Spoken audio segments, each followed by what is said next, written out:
Welcome to Write with Love. I'm your host, Sarah Williams, best-selling author, speaker, and creative entrepreneur.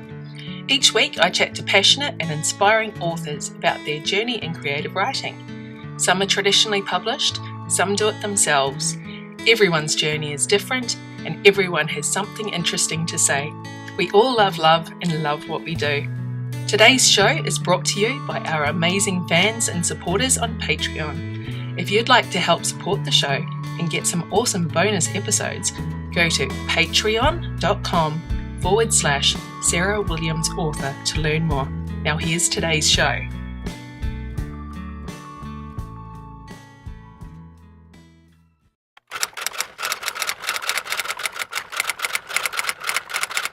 G'day and welcome to Write with Love. Today on the show I'm chatting to Tracy Cooper-Posey. Thanks for joining me today. Thanks, Sarah. Thanks so much. This is fun. Yeah, well, so far it's fun. Tell me in 20 minutes if you still think it's fun.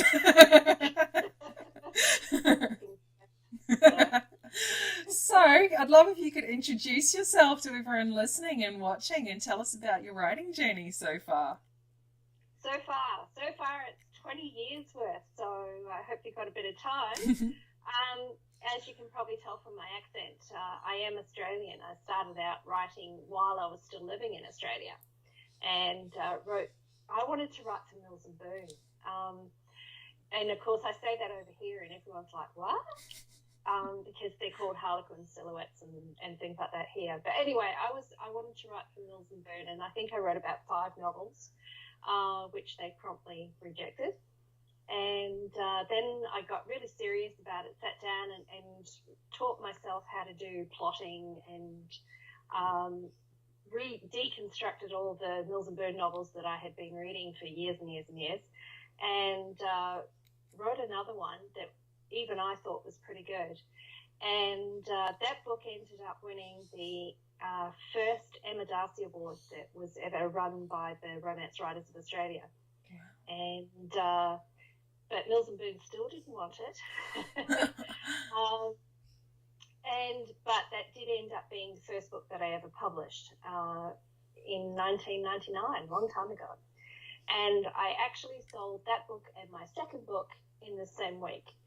And the second book was a Sherlock Holmes novel that was actually a romance in disguise, which is still available. Yeah.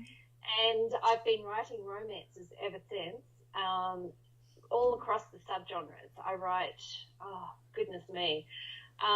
historical romance, paranormal romance, time travels, romantic suspense, science fiction romance. I've even done two contemporary romances. That experiment didn't actually last too long. Yeah. Not your thing, obviously. No. And then I did, I published traditionally for 35 novels. Mm. And then I did my first indie published novel in 2011 March. And at that point I went, this is stupid. Why am I still publishing traditionally? So I spent 3 years getting all my rights back and republishing them in indie while also writing new books to publish as an indie. And I went full-time in 2015. Wow. So teaching full-time ever since then. Yeah, wow. So, prior to 2011 being self-published or indie was obviously completely different. So, were you just that one traditional publisher before then, or did you have a few? No, I went around the traps. It was kind of interesting. I ended up, just before I went indie, I was publishing a lot of books with Alora's Cave. Wow. And they had a non-erotic imprint called Kerridon Press. Mm. So between the two of them, I was getting all my books published with them. I got out of Alora's Cave. Alora's Cave has sort of a fairly nasty ending. Yeah. It didn't help. So, but I got out just before all the trouble started. Mm-hmm. Pure coincidence, but the timing was good. So I jumped over and I've never looked back. Yeah. So did you ever actually get published with Mills and Boon or Harlequin? No,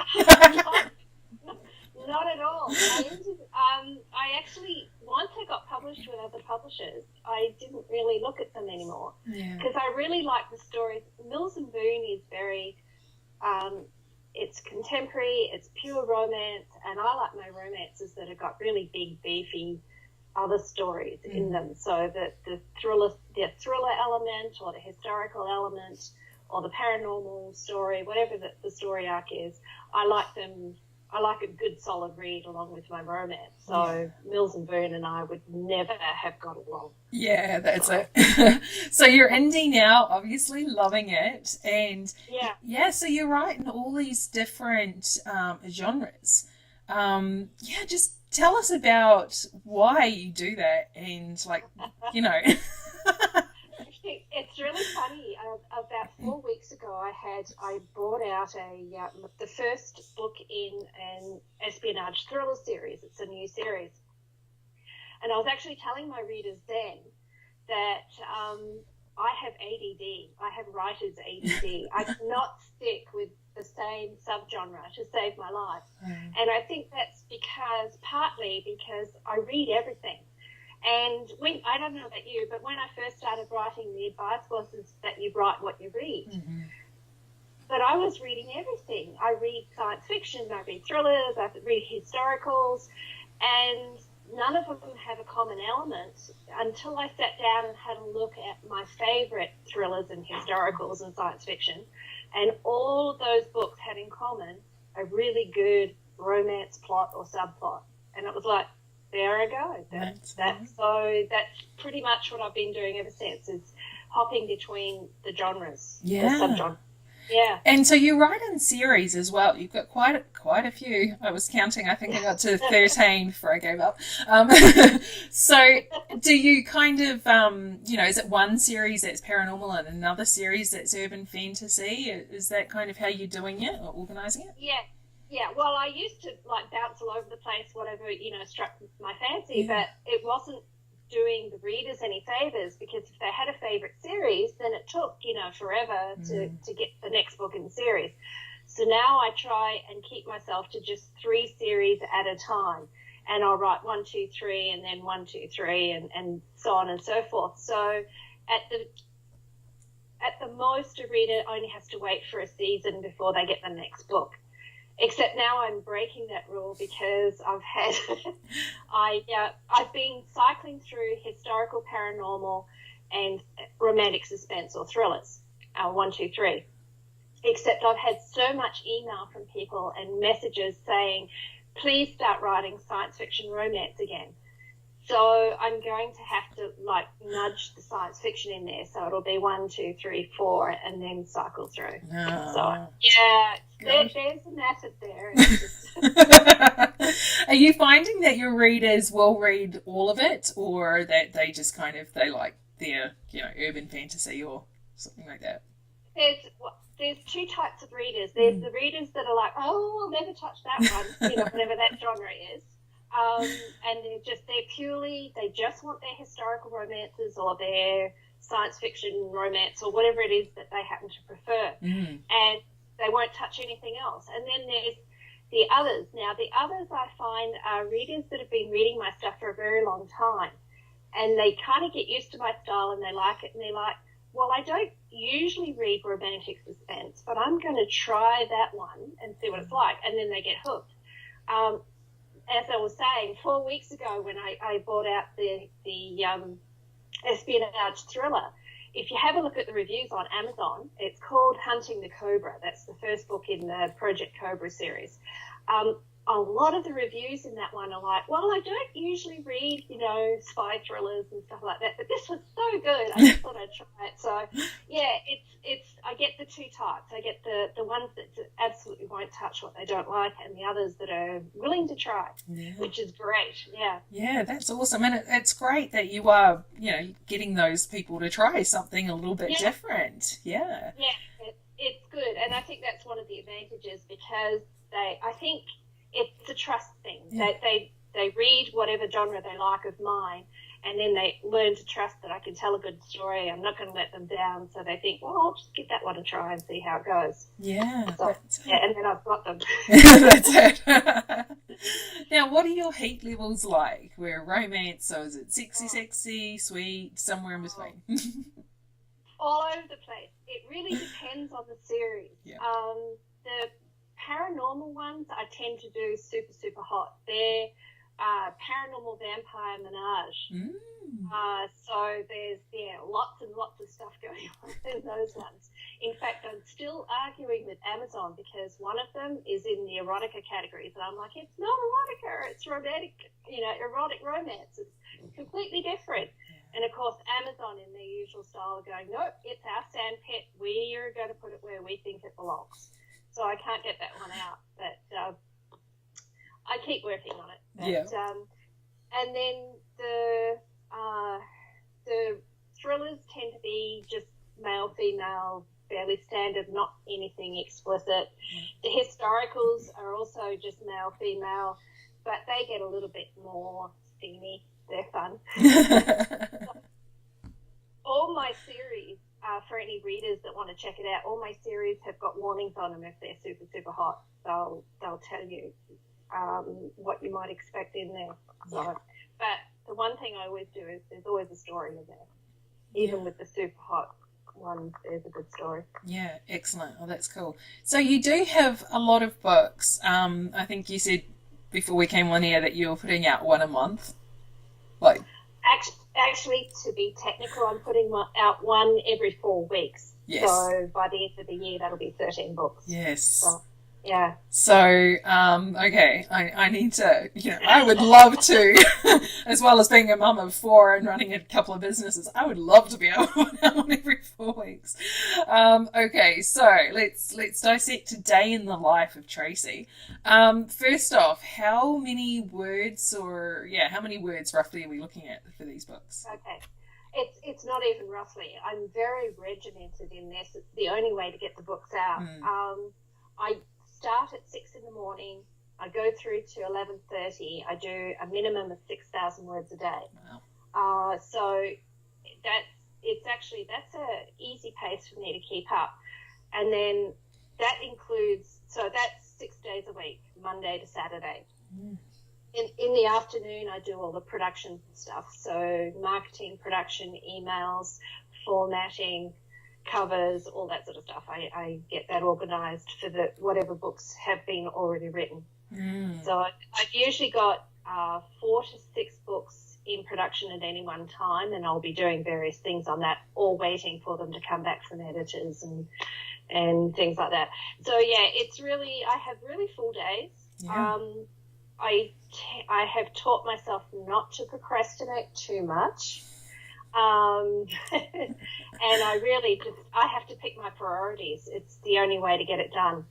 So, and I would hate to have to write less because I've just got so many books I want to write. So the idea of cutting back is just horrible. That's incredible. Do you ever just take, a week off and go on holiday or anything like that? Funny you should say that. My mum came over to Canada for Christmas this year, and she was coming for 6 weeks. And I'm thinking, well, I'm not going to sit in my office for 6 weeks and just ignore her. So we knew from about March last year that she was coming. So I spent March through to December trying to get ahead by 6 weeks so I could just take that 6 weeks off. And I actually pulled it off. I got all my books written. I got all my blog posts done and all my emails and all that sort of stuff. So I took 6 weeks off and we went shopping and we made things and we knitted. It was just, it was very domestic. It was fun. I really, really needed the downtime by the time I got there. But yes, I do vacations every now and again. Excellent, because I do hear of writers who are, full on 6 days a week and they really do burn out. And so I do think taking some time off is good, and it was awesome that you managed to do that and got that quality time with her. Yeah, really did, Yeah, yay. I was really twitching to get back to the writing by the time Mum left. And, I was ready. Yeah, I bet. So, because you've, so generous with your time and your knowledge, you've actually started a little, another website or kind of side business, the Productive Indie Fiction Writer. So tell us about that. It's really, because I get the same reaction that you're giving me, I get from a lot of writers. It's like, oh my God, how do you do that? How do you pull that off? So I started the Productive Indie Fiction Writer to walk writers through how to increase their daily word count, how to manage their time, how to get more done, how to get around resistance and procrastination. And yeah, it's a blog that I do. I actually do my weekly log. So Tuesdays I will do a log count that shows what I've done for the week. And as you will see when you follow my work logs each week, I am not immune to procrastination and to goofing off and stuff like that. And I have to like catch up. So, yeah, all that I'm very open about. You know, I'm not fudging figures or anything. If it's a disaster week, I say it was a disaster week, and it's why. And then on the Friday, I will do a post that is some sort of resource post. So how to work out your word count, how to set up a production schedule, you know, how to be more productive. It's all around that theme. So, and hopefully, if everyone if you do it the way I tell you to, you'll end up writing a lot more. Yeah. Oh, that's fantastic. So all those writers out there watching and listening have to go on Productive Indie Fiction Writer. Is it just productiveindyfictionwriter.com? Yes, it is. Yep. Excellent. So I expect everyone to be commenting. Excellent. So what's your latest release, and can you tell us about it? Oh, yes. I'm not quite sure when this podcast goes out, but around this time is the fourth book in my Once and Future Heart series, which is actually a historical romance series that it's all wrapped up with the King Arthur story. So while all these couples in these 13 books are falling in love, they're also sort of living in King Arthur's court, so they get to see all the King Arthur mythology happen in, you know, and they're witnesses to it. So book 4 is coming out, and that is War Duke of Britain. And if you know your King Arthur mythology at all, you know that King Arthur, before he became High King, was the War Duke for just a short while until he proved himself. And so that's what that book is dealing with. Is King Arthur as the War Duke of Britain, and there's Saxon invasions and swords and warriors. It's great fun. Oh, fantastic. I love King Arthur stuff, so that sounds brilliant. Yeah, I'm a huge King Arthur fan. I've been reading and watching his stuff. In fact, when I was still living in Perth, I actually saw Rex Harris playing King Arthur in Camelot live on stage. It was great. Oh, that would be so cool. And so you're obviously writing, 13 books in 2019.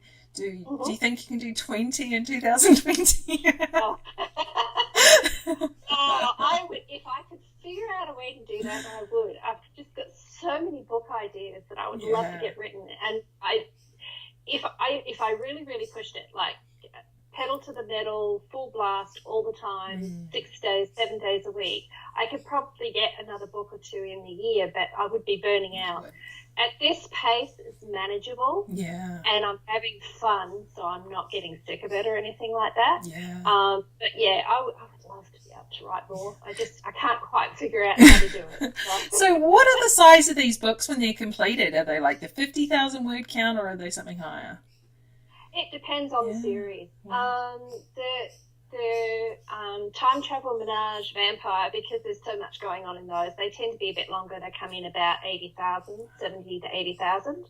The Thriller was very long. That was 90,000. I suspect all the books in that series will be about 90,000. So we're not talking about short books. No. The historicals, the Victorian series historical romances I'm doing at the moment, they're about 60,000. And the King Arthur ones are about 70. Yeah. So they're full novels. They're not really short ones at all. Yeah, oh, that's incredible. And your website is absolutely brilliant. You've got book lists and all sorts on there. So I really encourage everyone who wants to try something they haven't tried before, or read something of yours, to go over there and see what grabs them. Yeah, if you go to my website, it's the reader's website is tracycooperposey.com, no punctuation and no E in my name, so TracyCooperposey.com. On the front page there is an offer you can get if you want to try out my books. You can get 4 books free. Awesome. So just the Starter Library, you can get 4 books across all the different genres and check them out. Yeah. For nothing. Yeah. That's it. We all like a bargain. Cool. Thanks for joining me today. I hope you enjoyed the show. Jump onto my website, sarahwilliamsauthor.com, and join my mailing list to receive a free preview of my books and lots of other inspiration. If you like the show and want it to continue, you can become a sponsor for just a couple of dollars a month. Go to patreon.com/sarahwilliamsauthor. And remember to follow me on Facebook, Twitter, and Instagram. And don't forget to subscribe to my YouTube channel and leave a review of the podcast. I'll be back next week with another loved up episode. Bye.